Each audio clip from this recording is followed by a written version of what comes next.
Selamat pagi, bertemu lagi dengan Bu Ria dalam pembelajaran kimia. Pada kesempatan ini Ibu akan menjelaskan anak-anakku sekalian bagaimana cara menentukan perubahan entalpi reaksi atau delta H dengan menggunakan data delta HF0 atau perubahan entalpi pembentukan standar dan dengan menggunakan konsep hukum Hess. Ya, yang pertama, menghitung delta reaksi secara langsung. Ya, ini misalnya reaksi umum. A tambah B menjadi C tambah D dengan koefisien A P, koefisien B Q, koefisien dari C R, koefisien dari D S. Rumus menghitung delta H reaksi secara umum seperti ini, yaitu delta H sama dengan delta HF produk dikurang delta HF reaktan. Produk itu adalah yang di kanan atau hasil reaksi disebutnya ya. Reaktan itu adalah yang di kiri. Ini yang di kiri. Jadi ini adalah reaktan. Inilah ya, produk atau hasil. Ya, untuk rumus umumnya ini kalau kita hitung delta H-nya sama dengan delta HF produk. Produknya berarti C dan D. Berarti adalah sigma. Ya, kita bikin di sini. Koefisien dari C itu R, berarti R dikali delta HF 0 dari C ditambah D, koefisiennya S, berarti S kali delta HF 0 dari D. Ini dikurang reaktan di kiri. A itu koefisiennya P, berarti P kali delta HF 0 dari A ditambah, yaitu B, koefisiennya Q, Q dikali delta HF 0 dari B. Itulah caranya ya. Supaya lebih jelas anak-anakku sekalian, kita langsung ke contoh soal ya. Misalnya nih, dengan menggunakan data perubahan entalpi standar. Data perubahan entalpi standar sama aja tadi delta HF 0. Tentukan delta H reaksi pembakaran asetilena. Ya. Jadi di sini dalam soal kebetulan belum diketahui delta HF. Jadi delta HF0 masing-masing zat biasanya dikasih tahu. Misalnya ini untuk soal ini harus diketahui delta HF0 CO2 itu adalah untuk CO2 min 394 kg per mol ya. Saya bikin di sampingnya delta HF0 H2O ya sama dengan min 285 kg per mol. Kemudian delta HF0 dari asetilena itu C2H2 itu adalah 227 kg per mol. Oke. Kemudian kita harus menuliskan bagaimana reaksi pembakaran asetilena. Asetilena atau etuna itu adalah reaksinya seperti ini.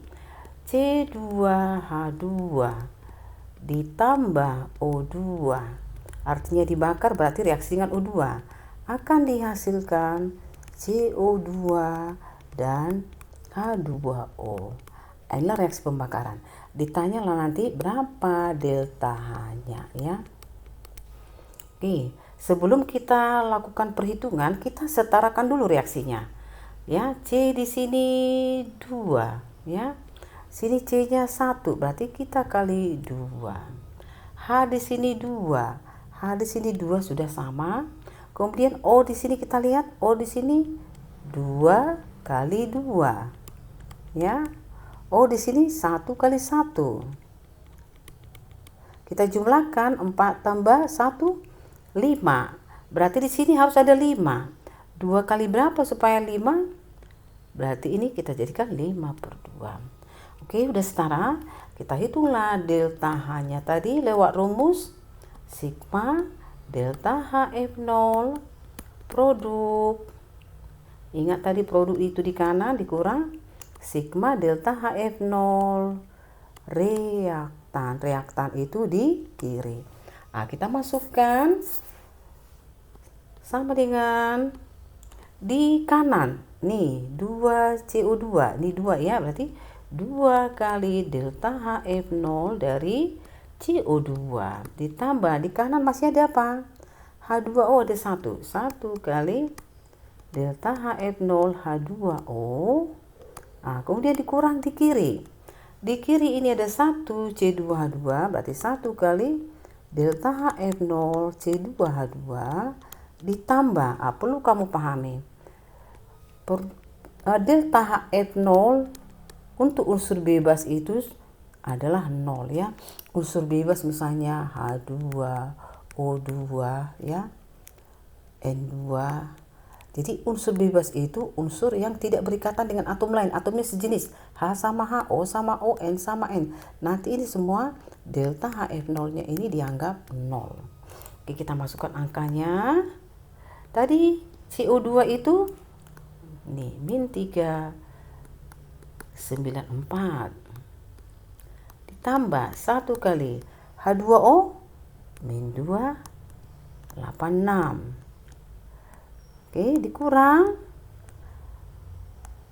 C2H2 227.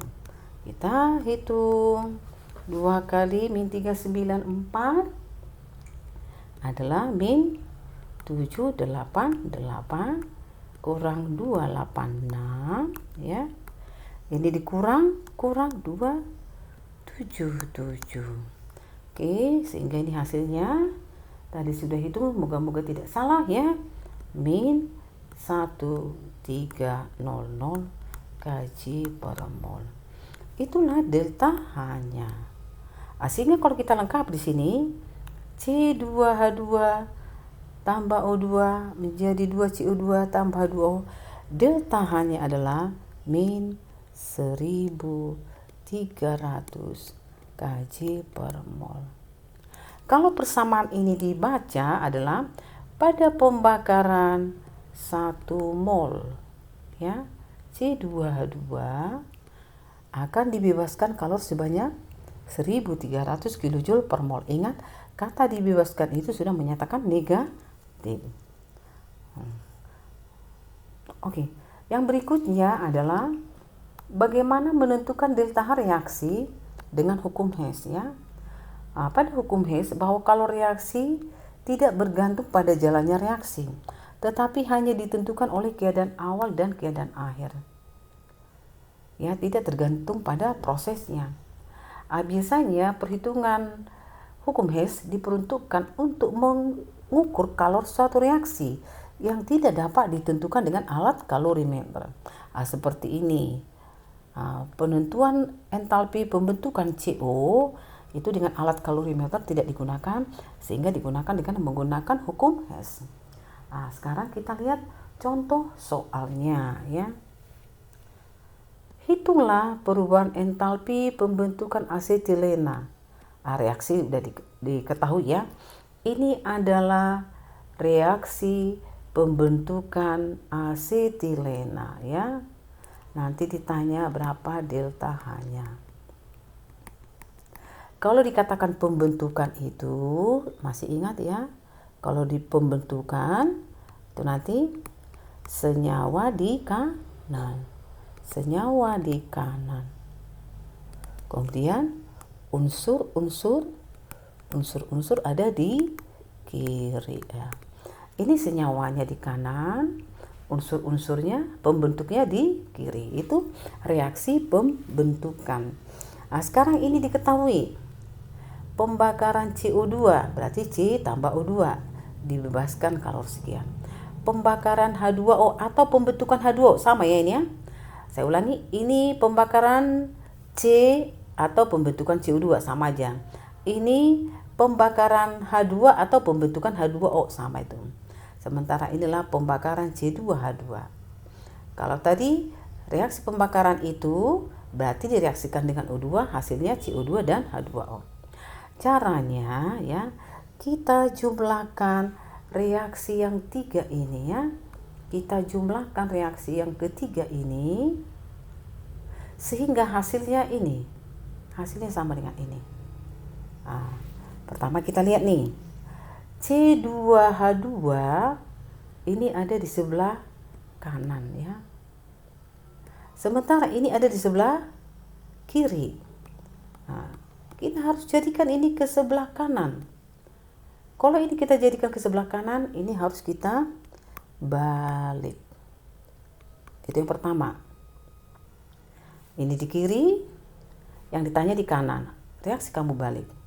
Kemudian, untuk yang reaksi yang ditanyakan ini cuma satu mol. Ini ada dua. Dua ini harus kita jadikan jadi satu. Sehingga ini 2 supaya jadi 1 kalikan setengah. 2 kali setengah nanti jadi 1 sama dengan ini. Ya, sekarang coba kita tuliskan ya. Jadi berarti yang CO2 dan H2O di sebelah kiri. 4 kali setengah menjadi 2 CO2. 2 kali setengah menjadi 1 H2O. Menjadi 2 CO2, 2 C2H2 ini tadi kali setengah menjadi C2H2 ditambah 5O2 kali setengah ini menjadi 5/2O2. Nah, kemudian delta-nya tentu kita kali 2. Nah, perhatikan dulu, karena dibalik dari negatif ini dia akan menjadi positif. Dikali setengah 2598 kita kali setengah itu hasilnya adalah 1299 kJ. Oke. Itu reaksi pertama. Jadi udah kelihatan ya. Ini di sebelah kanan, ini di sebelah kanan sama. Kemudian kamu perhatikan, untuk reaksi yang ditanyakan di kiri hanya ada C dan H2. Ya, ini di kiri ada CO2 dan H2O. CO2 dan H2O itu nanti harus kita hilangkan. Caranya berarti harus ada nanti di sebelah kanan ini CO2 dan H2O. Itu cara untuk mengurangkannya. Jadi supaya CO2 ini hilang dan H2O, berarti sebelah kanan harus ada CO2 dan H2O. Nah, sekarang kita lihat di sini. Ini ada CO2 di sebelah kanan, ini sebelah kanan. Ini di sebelah kiri, ini di sebelah kanan, udah pas ya. Kiri, sebelah kanan itu nanti bisa dikurangkan. Cuma yang kita hilangkan ada 2 CO2. Yang diketahui di sini 1. Berarti ini harus kita kali 2. Tapi ini tidak dibalik ya. Oke, kita tuliskan. Ini kali 2 C-nya berarti 2C. Ini tadi tetap grafit ya, ditambah tadi kali 2 O2-nya berarti 2O2. Kemudian di sini tadi 1 CO2 kali 2 menjadi 2 CO2. Oke, delta H-nya tentu dikali 2. Karena tidak dibalik ini tetap negatif. 393 kali 2 menjadi 7 8 6 ya. 786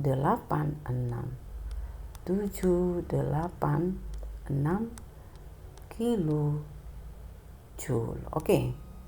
Nah, sekarang yang terakhir H2O tadi. H2O di sebelah kiri. Karena untuk reaksi yang ditanyakan nggak ada H2O. Berarti H2O harus dihilangkan. Harus ada di sebelah kanan. Nah, ini H2O-nya. Ini ada H2O, ada di sebelah kanan. Nah, kebetulan H2O di sini yang harus kita hilangkan 1. Ini pun 1. Jadi tetap hanya dikali 1 saja. Dan tidak dibalik ya. Nah, kita tuliskan H2 ditambah setengah O2 menjadi H2O. Liquid ya.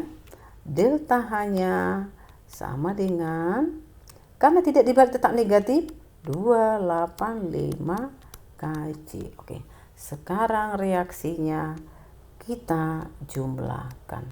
Cara menjumlahkan reaksi ya, caranya ya, senyawa yang sama di kiri, sebelah kiri dengan sebelah kanan itu bisa dikurangkan. Nah, misalnya nih, ini 2CO2, ini 2CO2, udah kurangkan. Habis ya. Di kiri ada H2O, di kanan ada H2O. Ya, dikurangkan. Kebetulan sama-sama satu. Sudah. Kemudian kita jumlahkan. Atau kamu lihat masih ada yang sama ya. Ini ada O2. Ini ada O2.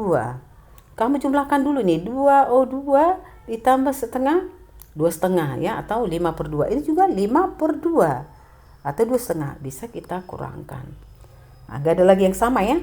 Di sini C, di sini H2, di sini C2H2. Karena gak ada yang sama, kita turunkan. Kita jumlahkan ke bawah, 2C grafit ditambah ini H2 sehingga menjadi ini C2H2. Delta H-nya kamu jumlahkan ya. Nah, coba berapa nih jumlahnya? Dikurang berarti ya 1299, sehingga nanti hasilnya coba berapa? Ada yang bisa cepat menghitungnya?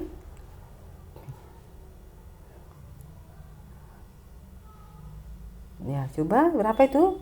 1299 dikurang 786 kurang berapa lagi? 285. Ya, sehingga hasilnya adalah delta H-nya adalah positif 288 kilojoule ya. Nah, sekarang kita lihat dulu ya, benar nggak ini hasilnya? Nah, caranya lihat hasil jumlah reaksi sama nggak dengan yang ditanyakan. Nah, kita lihat ke sini ya, kita cocokkan. Di sini 2C grafi tambah H2 menjadi C2H2. Di sini 2C grafi tambah H2 menjadi C2H2. Sama ya. Jadi pada pembentukan asetilena akan dibutuhkan kalori ya. Dibutuhkan kalori sebanyak 288 kilojoule. Inilah persamaan termokimianya. Atau inilah delta H pembentukan 1 mol asetilena. Oke. Itu penggunaan hukum Hess dalam menghitung delta H suatu reaksi. Sebelumnya kalau ada misalnya perhitungan yang salah, ya mungkin karena kurang teliti, mohon dimaafkan. Nanti kamu cek lagi ya. Dicek lagi. Yang penting konsepnya kamu paham. Ibu sudah berusaha menjelaskan konsepnya. Harapan ibu semoga kamu mengerti dan tetap semangat dalam masa pandemi. Terima kasih.